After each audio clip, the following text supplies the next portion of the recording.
Welcome back to part 4 of the Unreal Engine 5 tutorial series for beginners. You guys made it so far. That means you guys are awesome. There are some people who have already given up, but you haven't.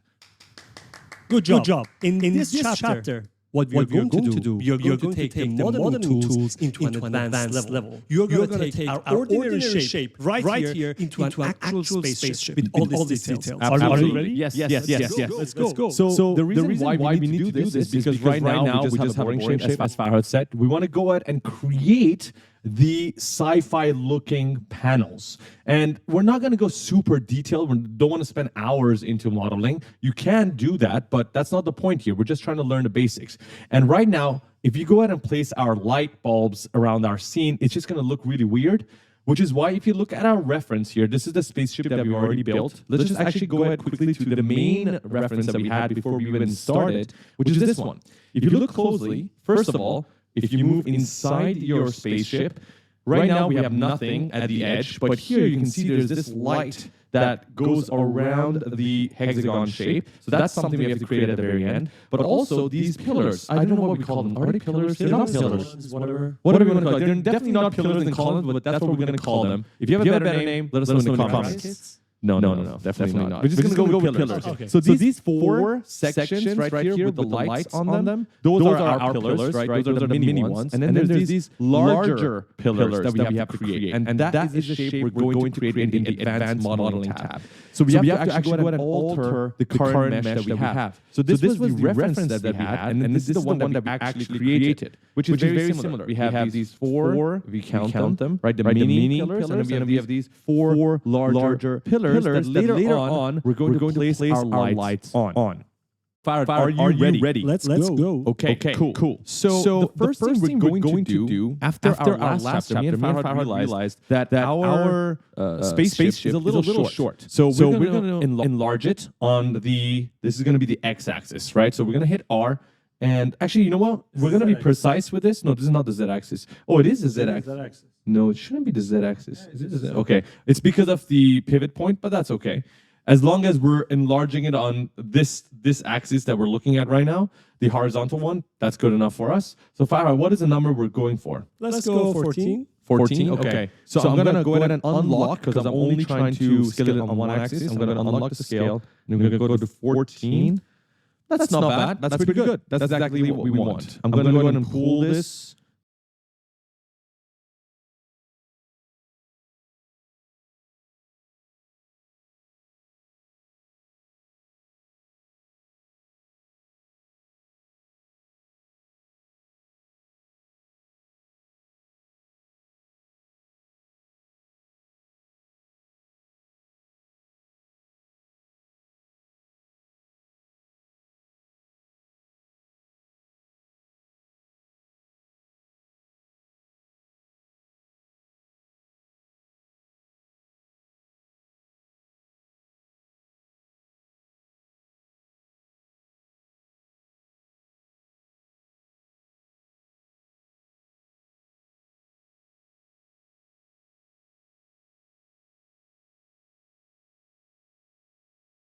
So that I can actually use this real estate right here, maybe even a little bit more. Okay, perfect. So we go in. This is exactly the size that we want. Okay, perfect. Remember, kids, size does matter. Yes, it does. Okay, perfect. So now that we have our spaceship, we're going to go ahead and start modeling and altering the mesh. We're going to go back to the selection mode and then look for modeling. Shift 5 is a shortcut. And then we are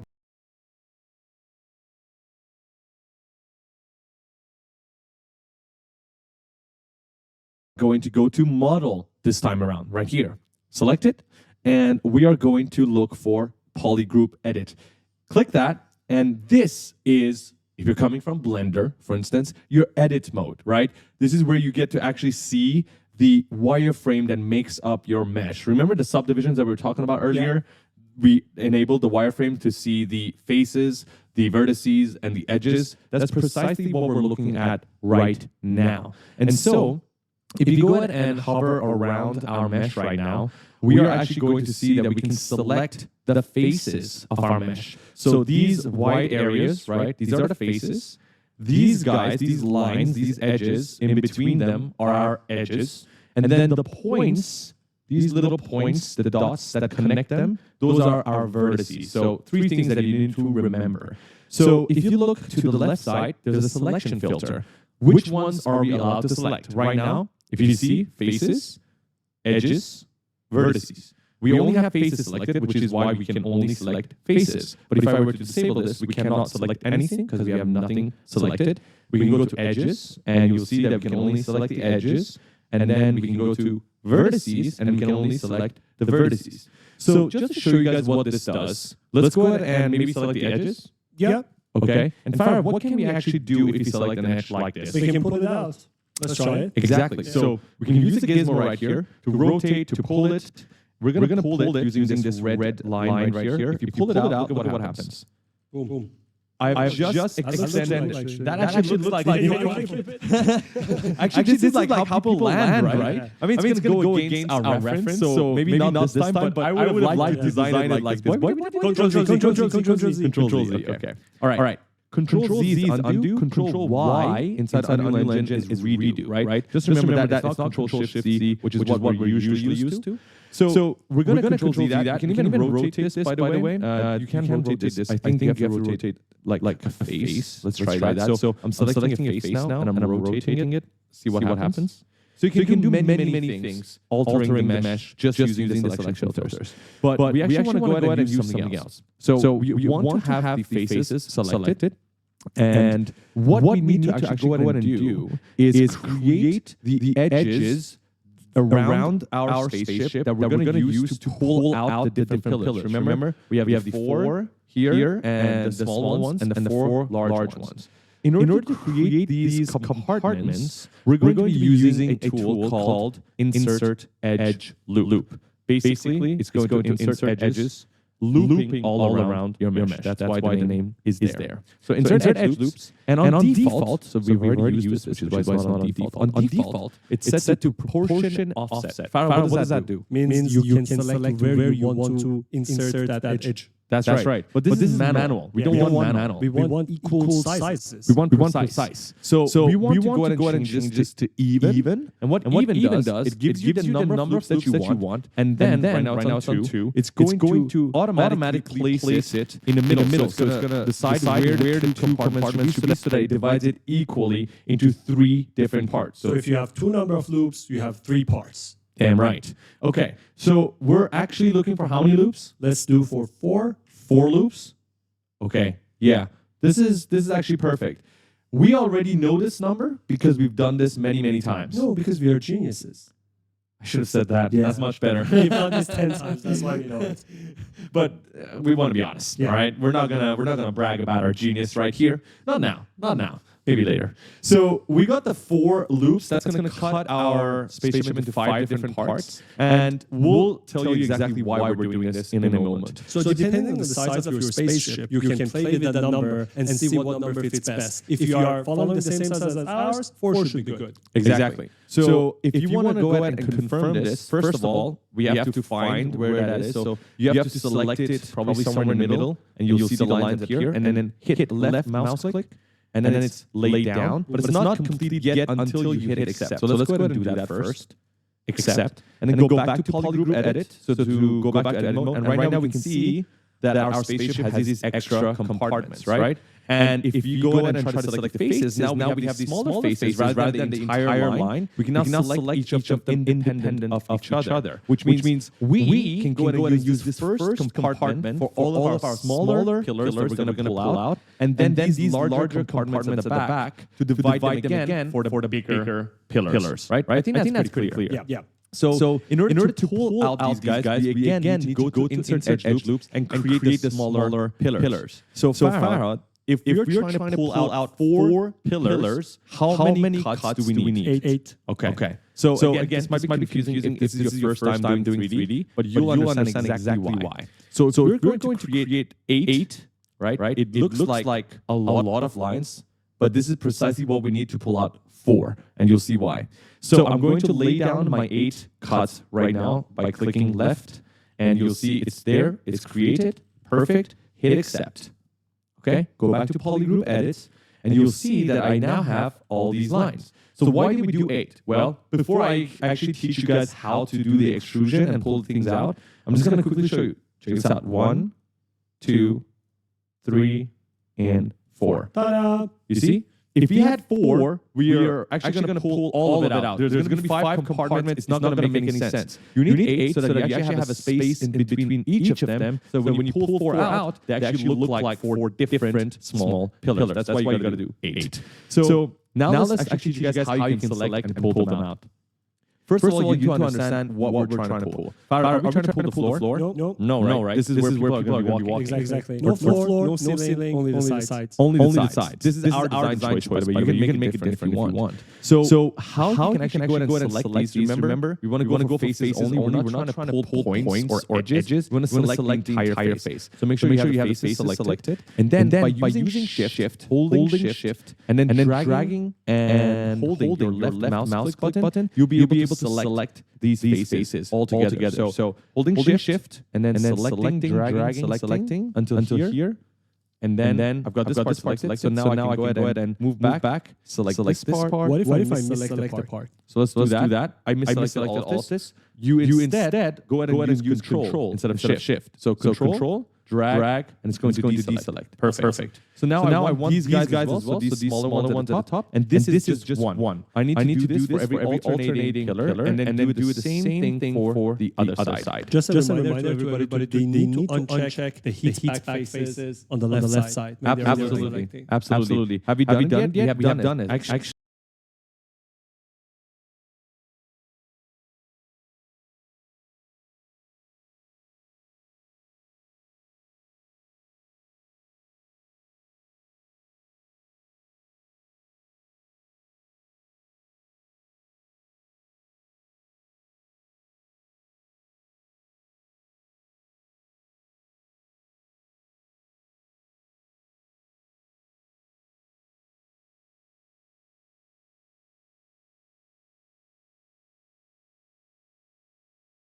Actually, thank you so much for reminding me of that. This was on by default. Now, what this does is, if you were to select this, it selects the back faces, as Farhad just mentioned. We do not want the back faces to be selected. So Control Z, we are going to disable hit back faces. So if you have the same problem, make sure you disable it. Thank you, Farhad. Thank you, student. I'm a good student. Very good. Better than the master.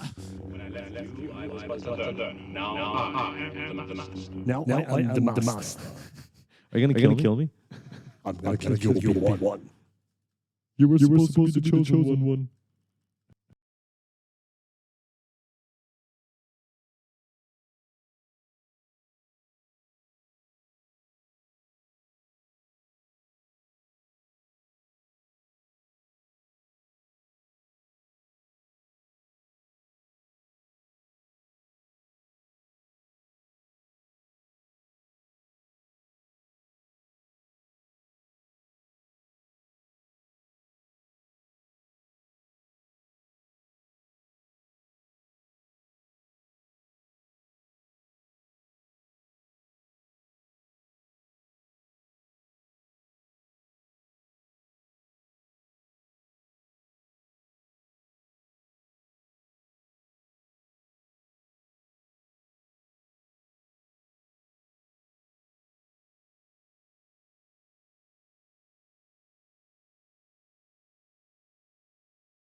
Okay. All right. Pull it up. I'm pretty fast at this because You have done this a million times. no, because I'm great. But take your time. If you need to go ahead and pause right now and do it with your own pacing, go ahead and do that. Or you can just listen to our beautiful voices and follow through. So we've done it for one side. Now we're going to do the exact same for the other side. We're going to select them. All right.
select, boom, select. If your lighting is not enough, in the middle of this, you can just hit Control L, move your lighting, just to adjust it so you can see what you're doing.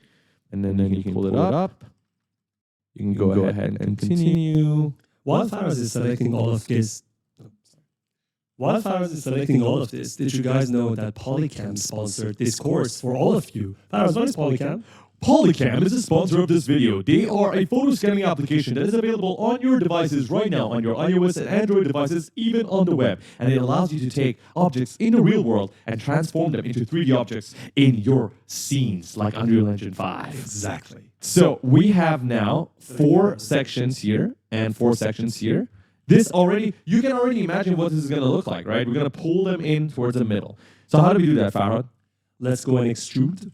Okay, perfect. So just making sure I haven't selected anything by mistake. We now have everything selected. Make sure you don't select anything by mistake or hit any other buttons because you're going to lose your selection. We're going to go and look for extrude at the top left right here. You have many other options, by the way. The first time we tried the modeling tool, we went ahead and selected faces and tried every single one of these options to see what they do. You can do that later on. But right now, the one we are going to go for is extrude. So we're going to hit extrude, and I'm going to go back to default because we've already done this and see what happens. This is probably what you're seeing. You're going to see a weird extrusion towards a random shape, like one shape, and it's following your mouse. This is totally not what we're looking for. Farah, what's something that we need have to change some of the parameters on the left. Direction mode and distance mode. So right now, distance mode is basically saying, follow my cursor for the distance. We want to change this to fixed. So if we change it to fixed, we're going to be using a slider. So it's not no longer following our cursor, which is what we want. It's annoying. So we're going to go to fixed, but then it's coming out towards one direction. One Direction. Oh, that was Farah's favorite band when he was younger. Yeah. Justin Bieber and One Direction. I don't think I've ever listened to one of them. You have. On the radio. You memorized their song. On the radio, bro. You had Justin Bieber hairstyle. I do right now. I do right now. If you go to direction mode, it's on single direction. We want to go ahead and change this to selected triangle normals. And just like that, if you pull back your distance, you'll see that you have successfully pulled out the faces to create the shape that we want. Now, this might be a little bit too much. So we're going to maybe make it a little less extruded. Let's go inside real quickly and just look at it. Look at our reference. Farah, what do you think? Maybe 150. We are 146, right? 150. You like round numbers. Yeah. And let's check the wireframes. Turn on the wireframes and see we are not breaking the mesh. Okay, so show wireframe. And if you go to the edges right here, see if you go really high with this number, you'll see your mesh breaking. You don't want that, right? That's going to mess up with your mesh later on when you're trying to add materials. Is 150 enough? I think so. I think it's going to be too big. Okay, cool. Maybe like 165? Yes. I think this is good. This is good, right? This is very I think good. so. What if we go a bit higher? No. I think that's too much. I think 170. 170. Sure. All right? Yeah. We're going to hit accept. Okay, cool. Wow. Now, I have to tell you guys why the normals direction was the one that was working. So if this is your first time trying a 3D software, normals have a couple of different definitions, but in this case, normals is basically defining a polygon, a face's direction for the 3D software. So for example, if you go back to polygroup edit, the reason why single direction wasn't working was because it was saying take everything, extrude it in one direction, everything towards one direction. But right now we change it to normals per face, which means the 3D software knows, okay, this face is pointing out this way, this face is pointing out this way, and then this face is pointing out this way. Go ahead and extrude everything towards their specific normal direction. So that makes sense, right? Yeah. That's why that's the option we want to go for. And Farhad, we've successfully done the first part. Okay. What's next? Slowly getting the shape of a real spaceship. Yes. Let's go to the columns at the back. Okay, I like that idea. Let's go to polygroup edit. Now, we're going to turn off the wireframe because it's annoying. We'll get to see just the faces and the edges. The wireframe is going to bring in the triangles, and that's too much right now. We don't need it. So we now have access to these bigger boys right here, bigger compartments. We're going to go and add more edge loops, right? Let's do it right now. Okay. So how many do we need for these guys? Let's see. Let's try with two. Two? Okay. Let's go to 2 loops. And let's try to find where we need to land our cursor. Okay, that's perfect. So I guess for us, we need to land one right here, right?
more. and one more at the back here. I'm gonna find where.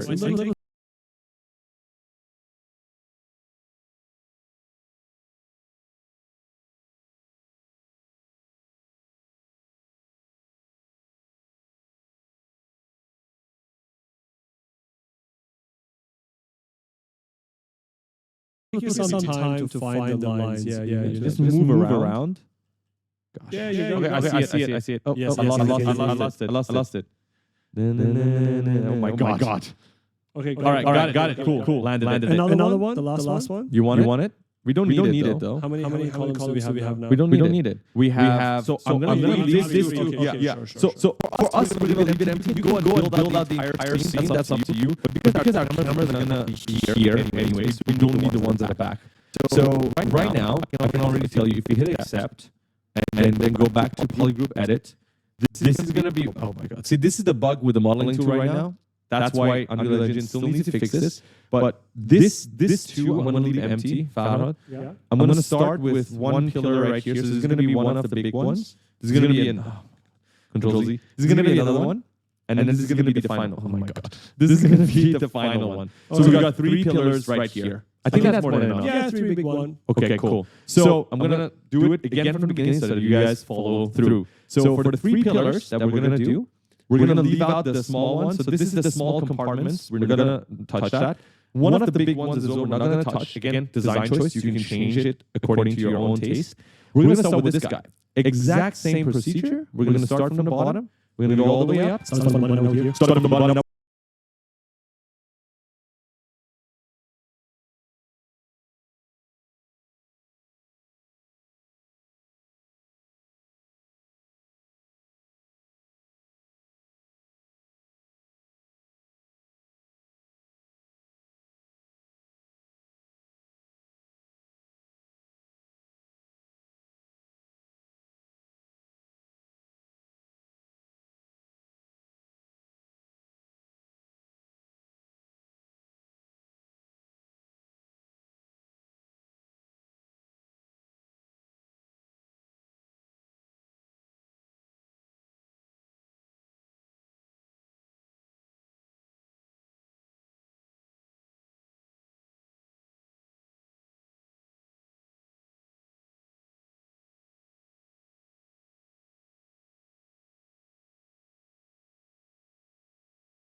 Okay, so we got one side selected, right?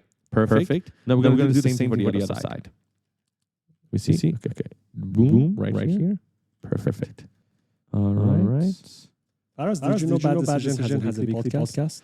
Oh my god, I did not. Tell me more. How dare you? The podcast is posted on YouTube every week, Apple Podcast, Spotify, and we bring guests every single week to interview them. Yes. If you guys haven't checked it out yet, we bring in a lot of 3D artists, right? 3D artists who work with Unreal Engine, work with Blender. Yes. So if you guys want to learn about their journey, about their life, how they found their first job, how they started their YouTube channel, all these stories, you can find it on our podcast. Check it out. We're doing sponsorship for our own podcast. I like it. Have you paid ourselves for it? Yes, every week.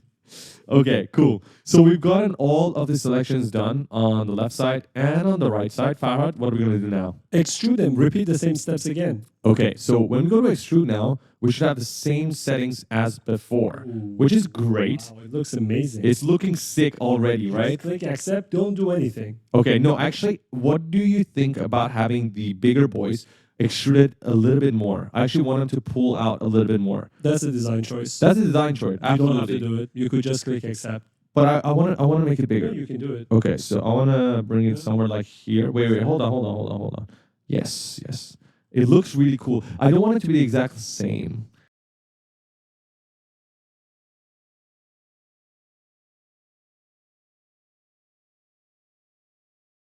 Yeah, so maybe somewhere like, not 490, 450, maybe 400. Okay. Hi, I'm Ash Hewson. I'm the CEO of Affinity, the award-winning professional photo editing and design software.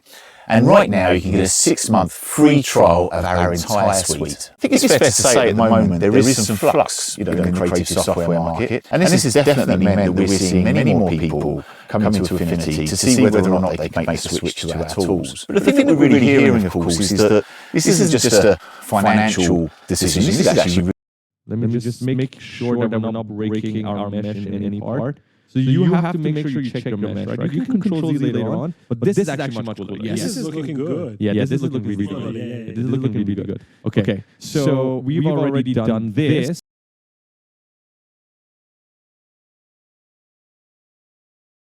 We can go ahead and hit accept, and just like that, we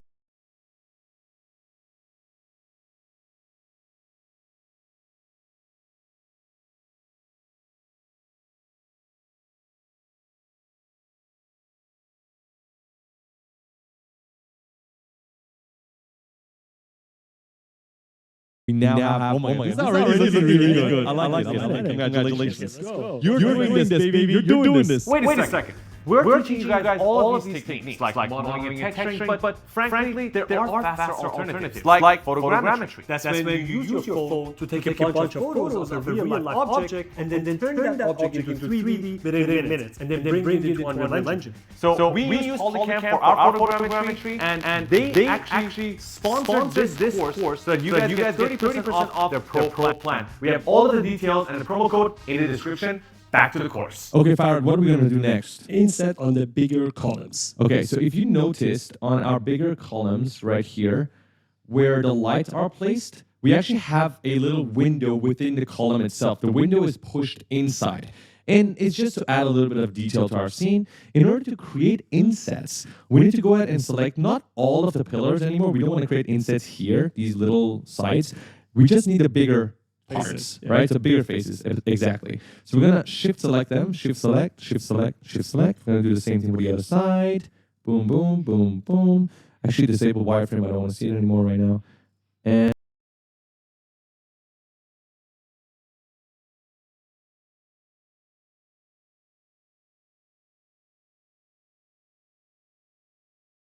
boom. Okay, so we have all 6 selected, and we want to go ahead and create our little windows. We do that by going to this option right here called Inset. Again, you can read what it does by just hovering your mouse over it. Click Inset, and this doesn't have the fixed slider. I don't know why they haven't added it. The way to do it is by just using your viewport and your mouse, and you have to go to your very first face that you selected. You can use your mouse and a line connected to it to find out where that is. Follow the line.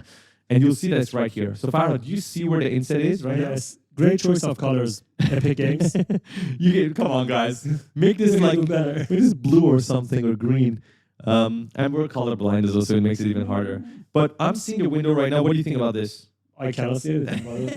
I think this is fine. Yeah. We're just gonna go ahead and click OK. All right. Now I can see it. All right. So this is our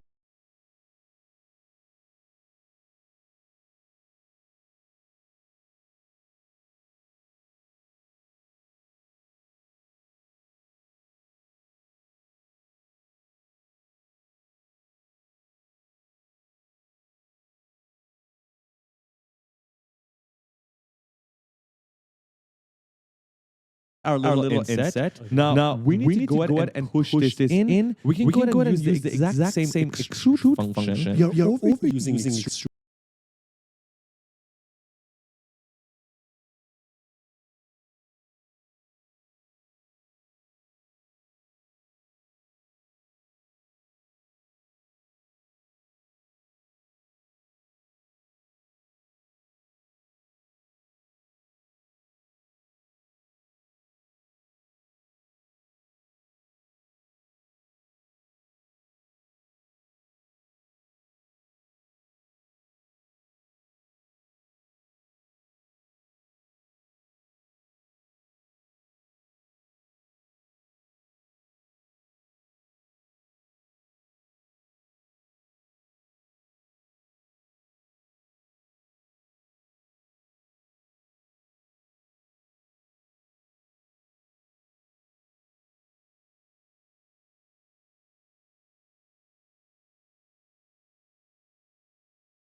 No, we use extrude all the time. Yeah. So I guess it's fine. But definitely overusing it in this case, but it's okay. Extrude, but this time, instead of negative, get them in. Absolutely. I mean, this is a cool shape, but it's not what we want. We want to go all the way in. So something like negative 70, I think would be fine. It looks clean. Right? This looks pretty good. What do you think? Accept. Perfect. Hit accept.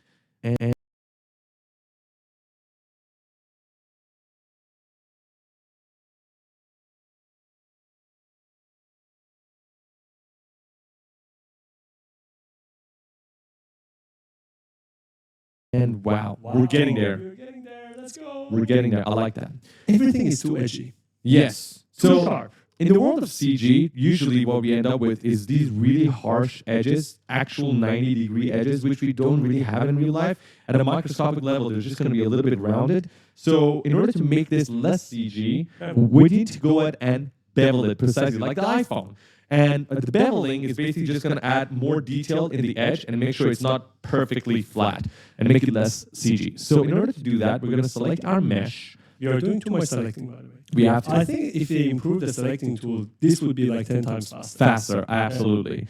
So in order to bevel our edges, we're going to select the faces that need to have a bevel around their edges. So that will be all of these faces in the front, because we want the edges around here to be beveled.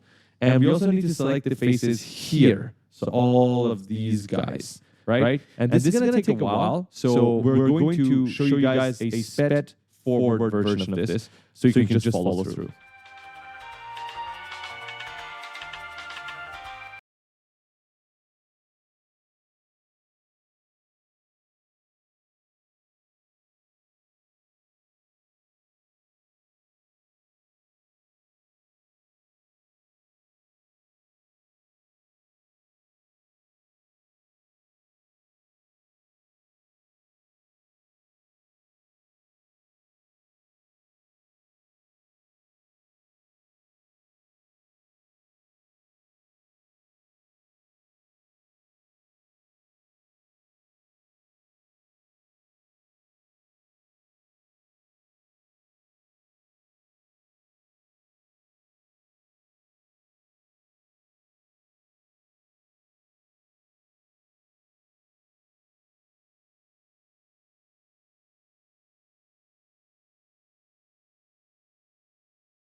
All right. You're done. Everything is selected. Oh my God. Ooh. Wake up. Wake up. You can do it. You can do it. Let's go. Okay, that was hard. But we did it. Okay. So now that we have everything selected, just make sure you got everything correctly. We now can see that if you go ahead and bevel, it's going to bevel all the edges around these faces, which is exactly what we want, the inner and the outer. And we can find bevel right here. Click it. And if you go closer to these edges, we'll notice exactly what happened. You can go ahead and play with this value right here and see exactly what we did. See? By adding the bevel, we now have divided the shape into two parts. So it's not actually just one line, it's now two. So when light is basically reflecting from these edges, it's not going to be exactly sharp and CG looking. Right? So let's leave it at 4. I'm going to go here just to show you guys what this looks like here, what it looks like here as well. This is so much better. The only thing is, if you're coming from other 3D softwares, I don't know if Unreal Engine has this, but other 3D softwares, I can add more lines. So right now, it's only adding one. So it's like one and two. In like Blender, you can basically increase the number of subdivisions between these bevels, so it becomes perfectly round. I don't know why they haven't added that yet, but it's still better than nothing. So we're going to go with this. What do you think about this? Accept. Okay, hit accept. Perfect. Done.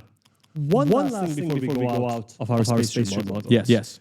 What I'd like to do is go ahead and create a inset here at the bottom and actually pull these guys down. So this shape is perfectly fine, but if you imagine the stormtroopers are going to be this small, right? And this is like this giant wall beside them. I actually want this to be sort of coming in towards the ground. It just makes a cooler shape. So we're going to teach you guys how to do that. Again, design preference. We're going to go to polygroup edit, and we're going to select these edges right here. So 1, 2, sorry, faces. You're absolutely right. 3, thank you for correcting me. Yes. The master has been shut off. 3, so we have 3 faces selected. Do you want to do the same thing with this? Try it out? Sure. Let's give it a try. Again, these are all design choices, guys. Do it. Actually, sorry, I'm not going to do this because they're different sizes, so I'm afraid I'm going to mess it up. Okay, so I have these 6 selected. Now, what I want to do is first, instead of just bringing everything down, I'm going to inset it just like we did before to create a little window. And you'll see why in a moment. So inset. Go to my first face, which was, where was it? Here? Oh, it was right here. First face was right here. So I'm going to inset it to something like this. Okay, perfect. So we have this little window.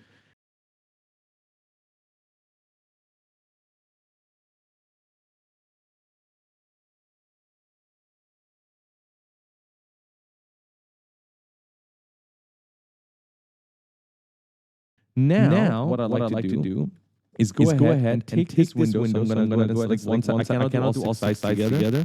I have to do side by side, select all 6 sides. And then see what I'm going to do. I'm going to pull it out towards the middle. Check this out. Pull it out toward the middle.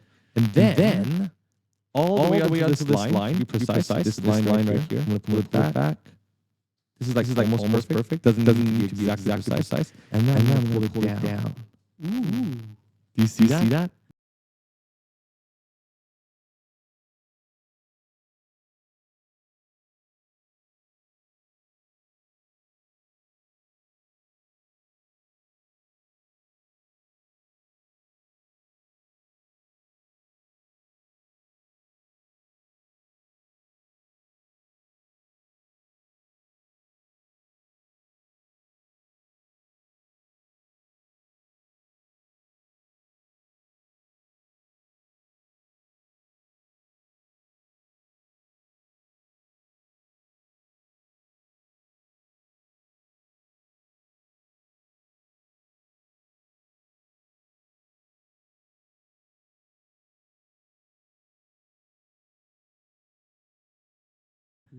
That looks cool. That looks really cool. That looks really cool. Okay. Right? So I'm going to hit accept. And then I'm going to go ahead and do the exact same thing for the right side. So polygroup edit. I'm going to select these faces. 1, 2, 3. Again, you don't have to do this. This is the design preference. We're going to follow this line, bring it out. Sorry. We're going to bring it out, pull it out. Boom. To the line.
to the line.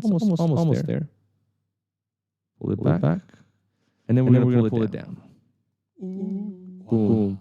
Okay. I really like this design. Accept. Hit accept. Guys, make sure you save. Please, if you have done so much work until now, save. Oh, yeah, I haven't saved it. Why haven't you saved? Okay. Save all of this. Save selected. Guys, we are done with two chapters of modeling. Great job. This is an amazing progress so far. Yeah, because the thing is, a lot of people use Unreal Engine, and when we say a lot, we mean ourselves, like until a couple months ago, didn't really know the extent of the modeling tools. And the fact that you guys already know as a beginner how to use the modeling tools to this extent is freaking amazing. Congrats. So see you guys on the next chapter, which is lighting. Oh my God, that's exciting! Make sure you subscribe to our channel so you get notified when we upload the lighting chapter tomorrow. Ciao. Bye.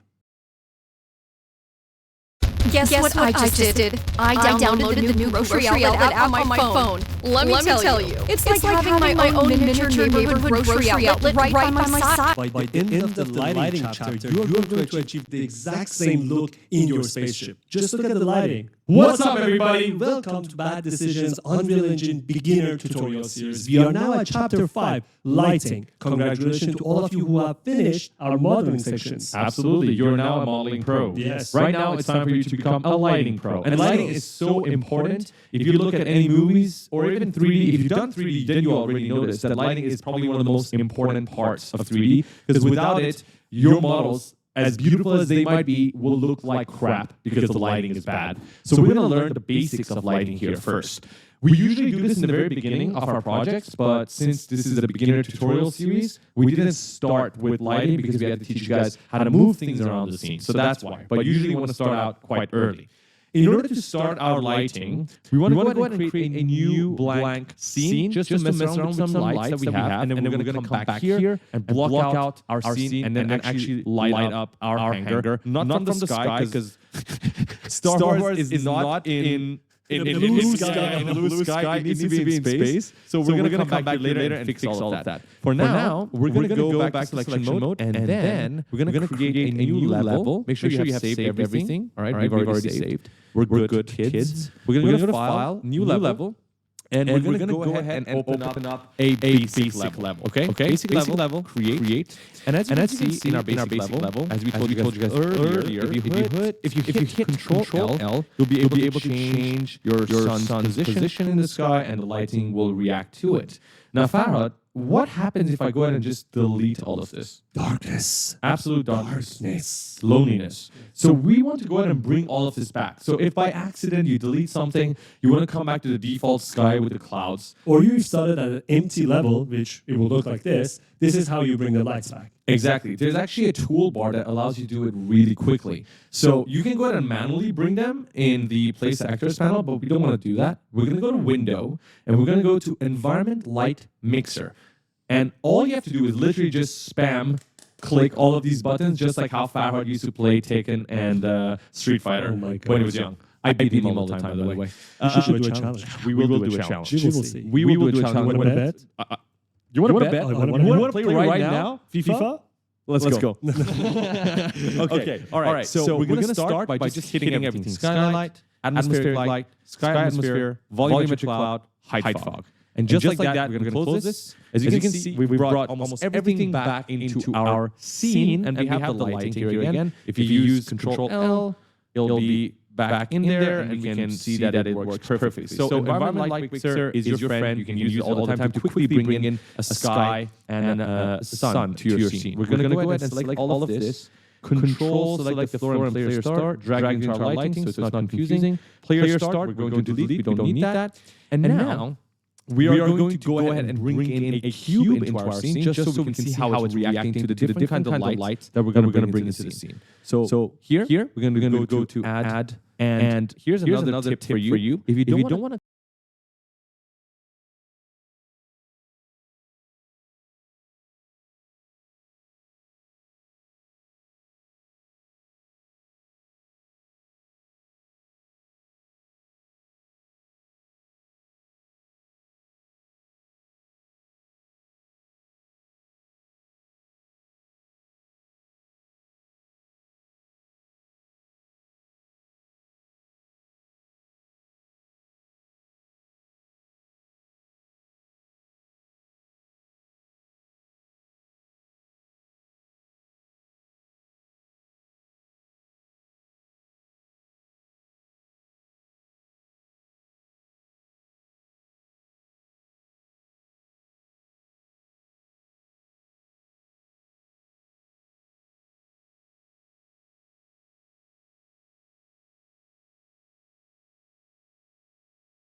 constantly go ahead and click this. You can actually come all the way down here, place actors panel. If you hit it, it opens up the same bar at the left side, so you can go ahead and choose anything that you want, like the lights or the shapes, and then you can constantly bring in anything that you want. You don't have to keep going back to the drop down. Just a little nice tip for you. So Control Z, we have our cube. We're just going to keep this here. And then we're going to reset its location, bring it to the middle of our scene, bring it a little bit higher, and we're going to increase it in size. Okay, just so we get a nice shadow at the back, see what it looks like. Right? Okay, perfect. So Farhad, right now, we are looking at a directional light. Yes. Okay. And the directional light in other software usually don't come with the sun and the clouds. Here it does, which is perfect. We can actually go ahead and remove the sun and the clouds. The clouds and everything. So atmospheric, high fog, sky atmosphere, skylight, volumetric clouds. And you can see that the directional light is no longer a sun, it's literally just a directional light. So using Control L, you can go ahead and switch positions. And this is what you get in other 3D software. You usually just have your viewport, it's dark, and you bring in the directional light, it acts like the sun. And in this case, we can go ahead and see the details panel as soon as we select it. On the right side, what can we change? Well, first of all, if you go ahead and change its rotation on the x-axis, nothing happens. But if you change its rotation on the y-axis, something actually does happen, because technically you're rotating the directional light around your scene. That's what Control L does. And also the Z. So the Z and the y-axis is what you can use to change its location. The actual location of the sun doesn't really matter. And the scale also doesn't really matter. So now we're going to come down to the light settings. So in the light settings, this is going to be the exact same for, well, not exact same, it's going to be almost the same for all of the different kinds of lights that we have. If this is your first time in 3D, we have multiple different types of light, just like how you would in real life. Right now, me and Farhad have a big lamp in front of us that is diffusing light. We also have sort of a rim light at the side, which basically emits light differently. And they are used in different scenarios. It's the same thing with the 3D software. So here, Farhad, what do we have in the first option? Intensity. So that is pretty self-explanatory, right? Increase it and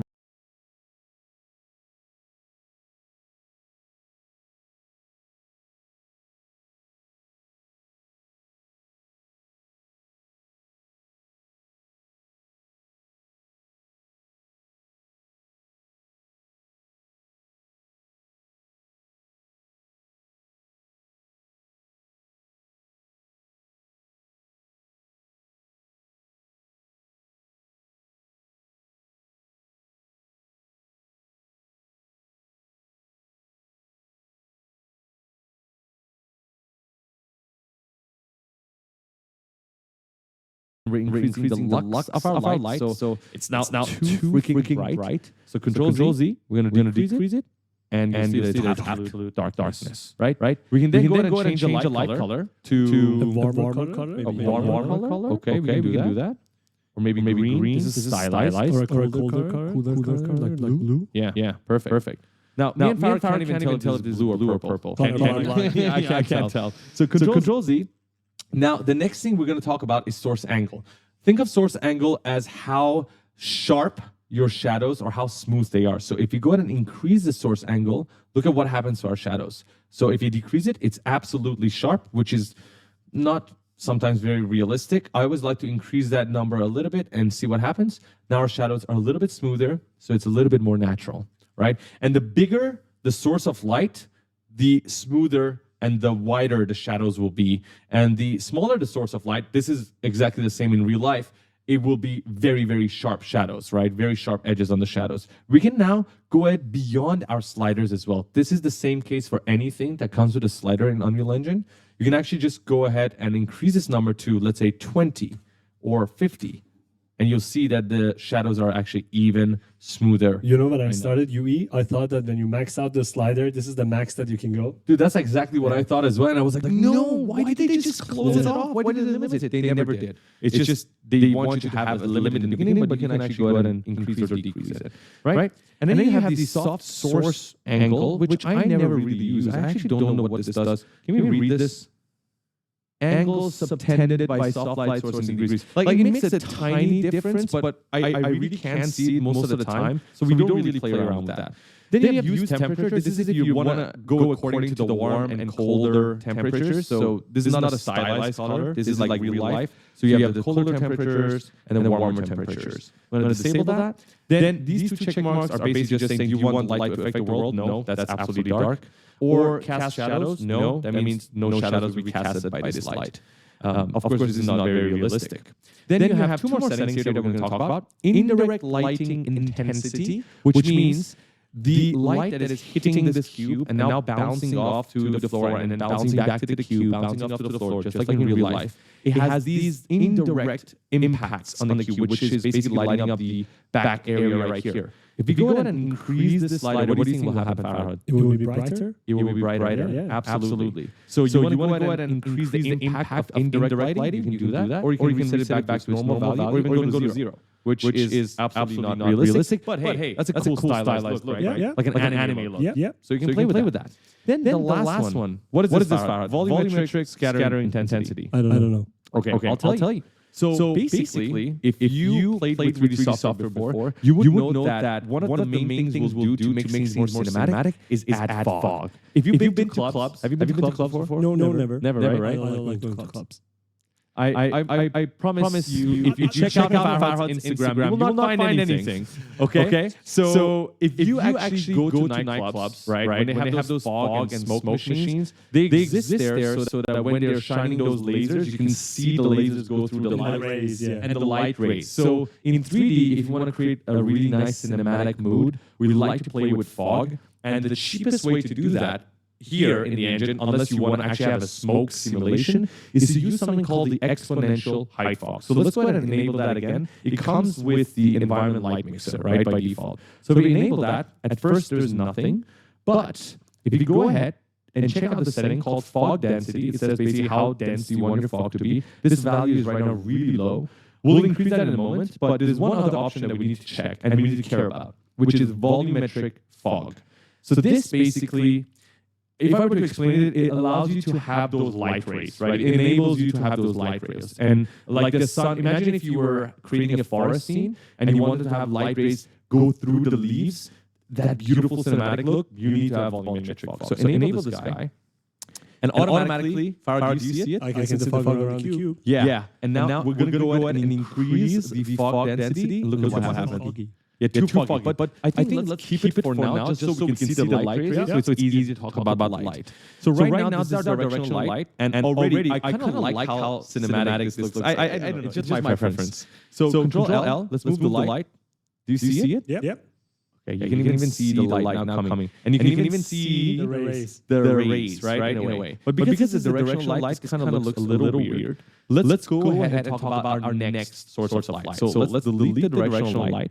Farhad, we go to our lights right here. Which one should we try next? Point light. Point light? Okay, let's do that. So what do you think the point light does compared to the other lights? It's like a light bulb. It's like a light bulb, but it's emitting light in all directions. It's like omnidirectional. And it's also one of the more expensive lights because it's shooting rays in all directions. And right now, if I go ahead and move it closer to my cube, I can see that it's working. But it's first of all very small. It's not intense at all. And also there's some other setting that we have here that we didn't have in the directional light, because directional light just goes all the way. This one has something called the attenuation radius, which means how far do you want to shoot your light rays. So before we even increase the intensity, let's increase this number. Okay, actually, let's decrease it to see the effect. So you see, I'm still using 8 intensity, 8 units, but my attenuation radius says how far do I want this to go. Yeah. This is to art direct your lighting in your scene, right? So I'm going to go ahead and Control Z, increase the intensity, and you can even see now, thanks to the fog, the source of our light. Do you want to know what happens if you turn off the fog? You can't see anything. You can see the light, but you can't. You can see the source. You cannot see the source anymore. So turn it off. Look at what happens. This is what you would normally see. With the fog, you'll see this. And if you go ahead and turn off the volumetric fog.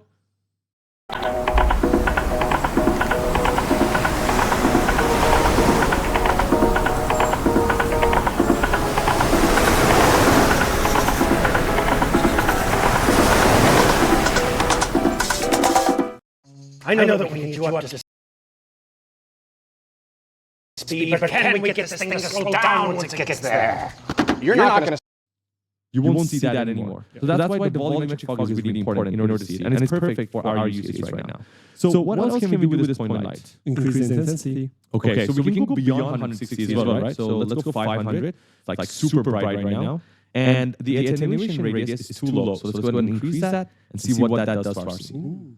Like Harry Potter at the end of the wand. So if you were to attach to the end of the wand, it would look exactly like the Harry Potter movies. Lumos. Is it Maximus? Lumos? I mean, yeah. I think so. Did you forget? Yo, Lumos is... Lumos. Yeah, but Lumos Maximus. Maximus, I think, is... Search it. Search it. Lumos Maximus. Wait. Search Lumos Maximus. In the game, you would say Lumos Maximus, but it's Lumos. I read the book. You never read the book. No. See? Lumos Maximus. No. Okay, fine. All right. No, it's Harry Potter. Bro, you lost. Lumos Maximus. If there are any Harry Potter nerds, can you comment down if Lumos? It's Lumos. I read the book. It's Lumos. Okay. Fine. Whatever. See? Okay. Never be a Harry Potter. I give it to you. I only watch movies. So we can go ahead and play with the light color. Of course, I'm not going to do that with every light because we've already done that. And then we have the source radius here. Again, look at the shadows. Increase the source radius. You'll see the shadows are now a lot softer. And the soft source radius makes a little bit of a change. Do you see this? Do you see this bottom part of the grid? Look at what happens when we increase the soft source radius. So if you want to go and art direct your scene, just play around with this value, see what happens for you. The source length actually just lengthens our point light like so. And you're seeing it's like a lightsaber now, which is actually perfect for us. Okay, reset this value. Everything else you are already aware of. We're not going to touch it for now. Okay? Let's go and bring in another source light. Which one do you want next? Spotlight. Okay. All right. Bring it up. We're going to click this light right here and delete it. And now we have the spotlight. Click it. If by any chance you don't see it, maybe you press some random key. That key is probably G. G basically disables overlays in your scene. All these icons, gizmos. If you're just trying to have a cinematic view of your scene. So hit G again just to bring back the overlays. So we got the spotlight. Intensity super low. Let's bring it up. Attenuation radius. Bring it up. Now find our Q, which is right here. Let's increase intensity. 500. Bring it up. Now here. Unlike the point light, which is emitting lights in all directions, because we're only emitting lights towards one direction, think of this like the theater light, the spotlight. We can actually rotate the light towards the direction. So hitting E and rotating the light, I can rotate it towards my specific object, right? And then now, when I pull this, when I pull this up a little bit, I can then go ahead and play with some of the extra variables that I have to really create that theater look, right? Which has a super sharp edge. And we can do that using the extra settings we have here, which is inner cone angle and outer cone angle. So check this out. I'm going to bring up my inner cone angle and I can see it actually displayed here. And I'm going to stick my outer cone angle to it. Look at what happens. It's exactly like theaters. Yeah. I think people actually work with lighting in real life would really enjoy this part. This is the best thing about Unreal Engine when it comes to cameras and lights. It's actually quite precise. So you get to emulate real life with it. And so that's why it is absolutely beautiful for people who work in real life. We suck at real life lighting. We don't really touch it aside from the podcast and now. But yeah, we do touch it in 3D. So this is basically your spotlight. Everything else is pretty much the same. You got the source radius, the source length, right? Which doesn't do much here in this case. The soft source radius. Play around with those values and see what difference it makes. Last but not least, check out the volumetric, right? You'll see it. I'm going to go ahead and deselect it and look at what happens. This is because volumetric. This looks exactly like from a theater, right? Now, this is your spotlight. The last thing we're going to check out is called rectangular light. In other software, sometimes it's called the aerial light. So here it's called rectangular light, and it is a rectangle. Right? It's your favorite light. It is my favorite light. It's the one I use the most, and I like the most. I'm going to rotate it, and it's emitting light in one direction, right? Over here. And with rectangular light, the control that you have now is your width and your height. So you can go ahead and increase your width and your height. And if you notice, you actually do not have a source length like the source angle. And the reason for that is because in real life, if you have a box that is emitting light like in the movies, the size of the box decides how sharp the edges of your shadows are, which is why right now, if I increase, let's go ahead and just increase the attenuation radius here so that we can notice it. Look at the shadows, right? If I want the shadows to be sharper, I just have to decrease the width. You'll see? I don't need a source anymore. My source is my width and height. So it works slightly differently, and I want you guys to be aware of that. There's two more extra settings when it comes to the rectangular light that you need to be aware of, which is right here, the barn door angle and the barn door length.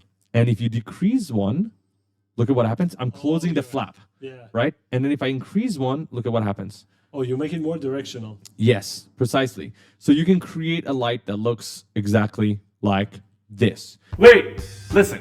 Did you know that you can create highly photorealistic scenes with photogrammetry by taking what exists in the real world into 3D? We've been using Polycam to do exactly that, using our phone and drone. Yes, that's right. And guess what? They sponsored this video to give you guys 30% off their pro plan. So you guys can go ahead and try it for yourself. Use the code BADDECISIONS in the link in the description. Back to the course. We just taught you the basics of all of the lights inside Unreal Engine. It's time to go back to our main scene and block out our scene and set up some lights. Light it up. Light it up. Okay, so we're gonna go back to our levels here. Spaceship, click it. We don't need to save this level, so don't save. We don't want it anymore. All right, so inside this level right now, I'm going to delete this floor now. I don't need it anymore. Delete it. And let's go ahead and quickly bring out our blocks. So in order to create a block out of our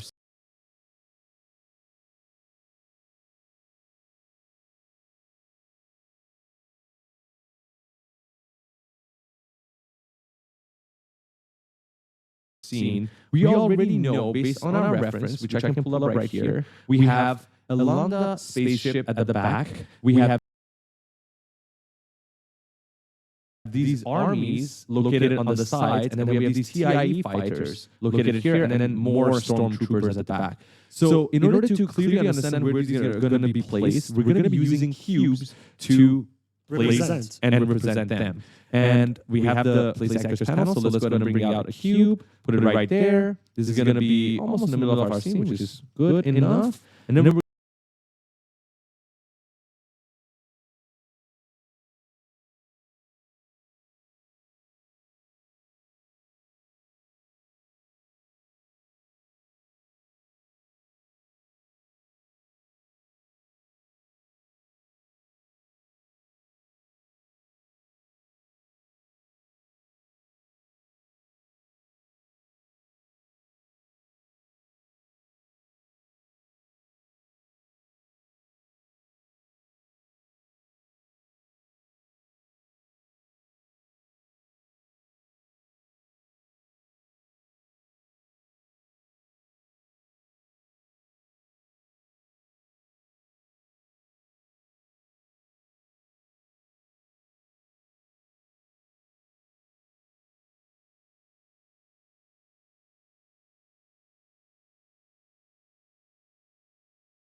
we're gonna scale it up and have this act as our spaceship, like the Lambda spaceship. Is it called Lambda? Yeah, I think so.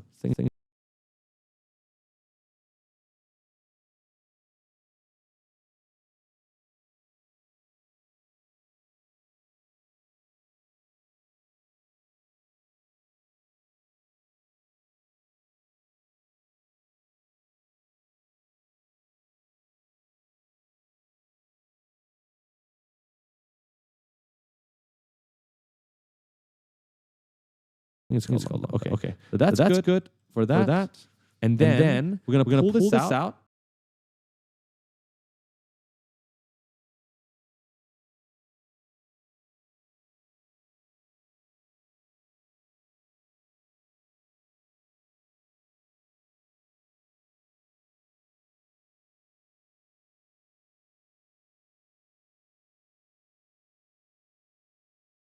Right? And then we're going to bring it to the side. This is going to be our army. I'm going to make this much smaller. You can use other representations.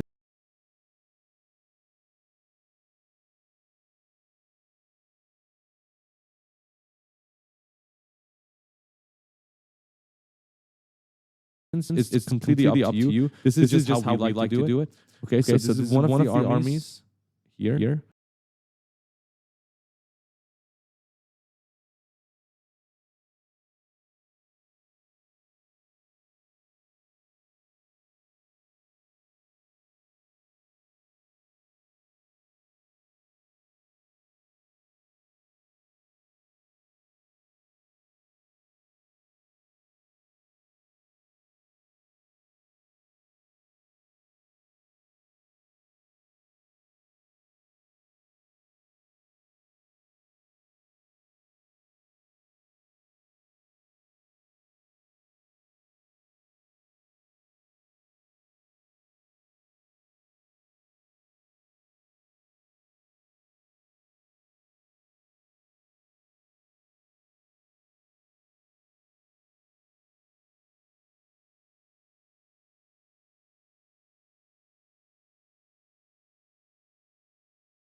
And then here, let me just pull this in, make it a bit smaller.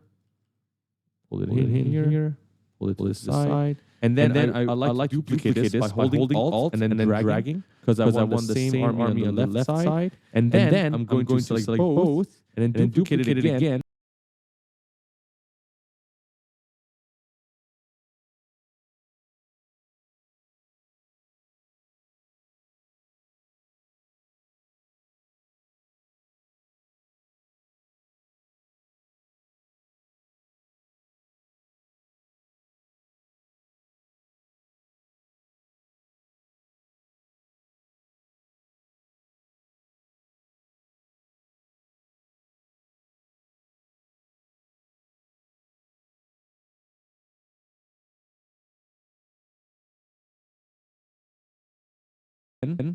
One more time right here. So this is going to be one of the armies.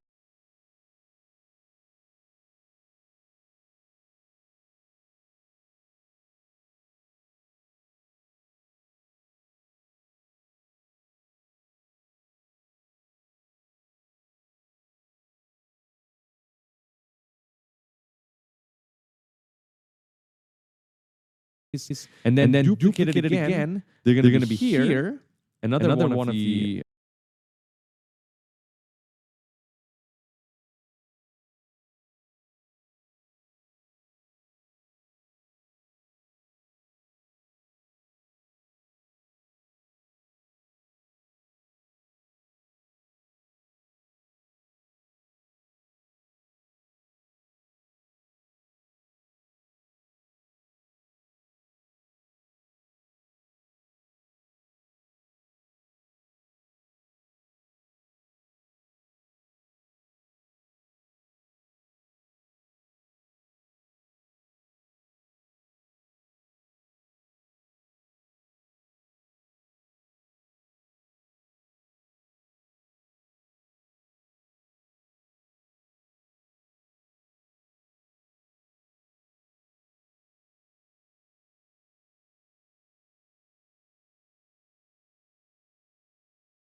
armies, and they can be different sizes later on. We have to decide that. And then I'll take in one of these guys, duplicate it again, hold Alt, and this is going to be my TIE fighters. They're a little bit fatter and taller, so I'll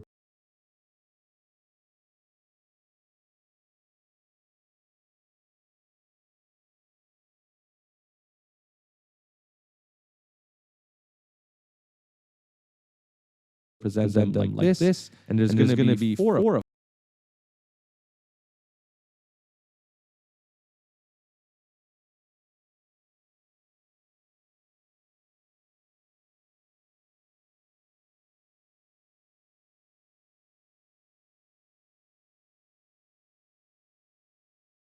So let's do one here.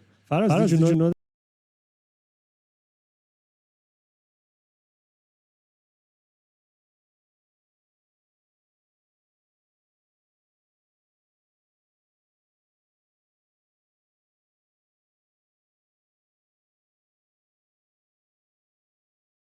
If you had a TIE toy, you could actually use photogrammetry, Polycam, bring it into the scene. Oh, no, you didn't do that. That was good. That was good. We should have bought one. Yes. Stormtrooper, jet fighter. You could use Polycam to 3D scan all of them.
Them and bring it to your scene, and it will look absolutely photorealistic. It's going to look more photorealistic than if you were to create one yourself here, because well, it's from real life. By the way, guys, you want to give Polycam a try? I'm going to put the link in the description below. Okay, perfect. So we blocked out the scene. So right now we actually have the big spaceship.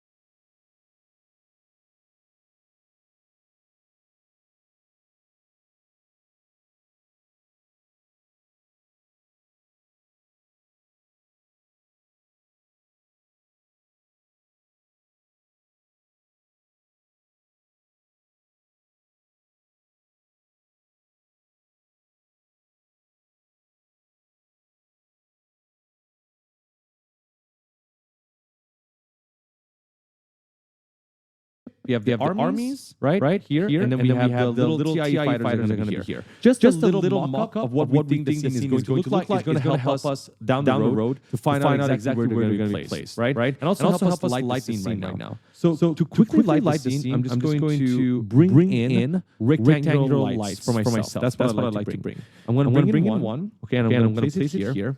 And I like to rotate it, face it downwards, so rotate it 90 degrees.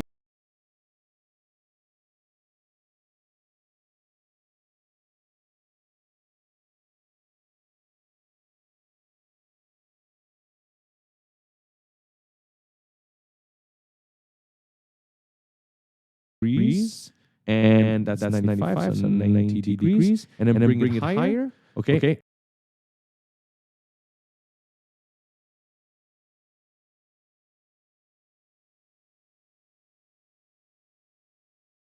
I'm going to make it much wider. Again, this is the first time I'm lighting the scene. I don't need to be lighting it up in the most perfect manner. I just want some rough lighting. I'm going to increase the intensity to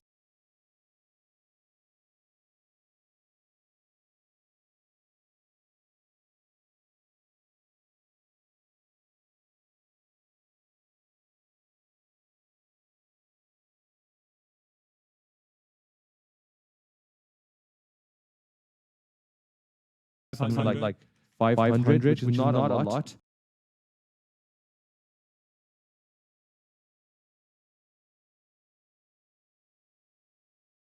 I need to increase the attenuation radius. Okay, that's good. You can see it's lighting up the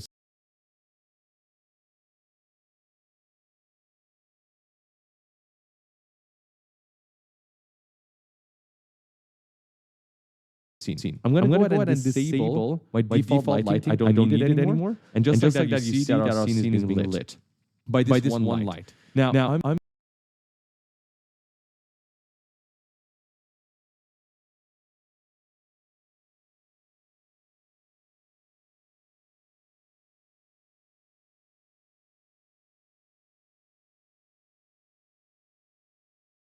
I'm going to before going and crazily duplicating this, I'm going to go ahead and create a new folder for my light. Right? Actually, I'll just delete all of this. Right? We don't need it anymore. And I'm going to drag my rectangular light into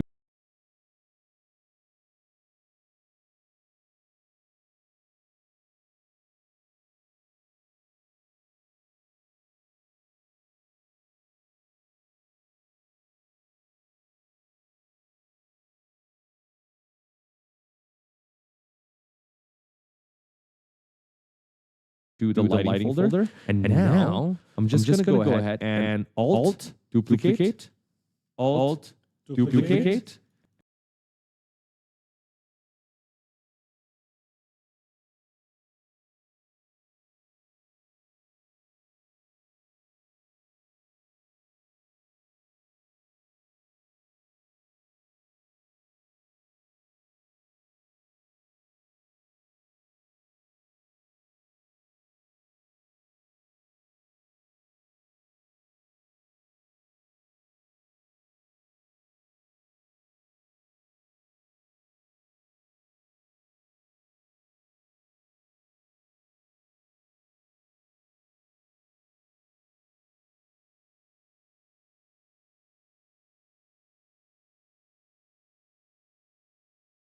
And then I'll hold all three, so select all three.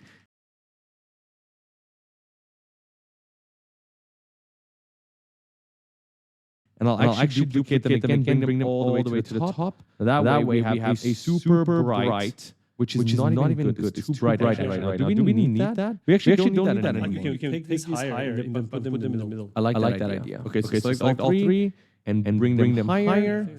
And this is perfect. Okay, perfect. Guys, you're done with our lighting chapter. That's right. You're now a lighting master. And I just want to remind you guys, the lighting is an iterative process. You'll start by setting up a few lights in the beginning, and you constantly change them and see what looks good for each scene. So don't worry if your lighting doesn't look great right now. We're just trying to have some lights so that we can see what's in our scene. So you're actually doing very good right now. Just keep going. Congratulations to all of you who came this far. The next two chapters are one of the most important ones. We are going through materials and texture. So make sure to subscribe to our YouTube channel to get notified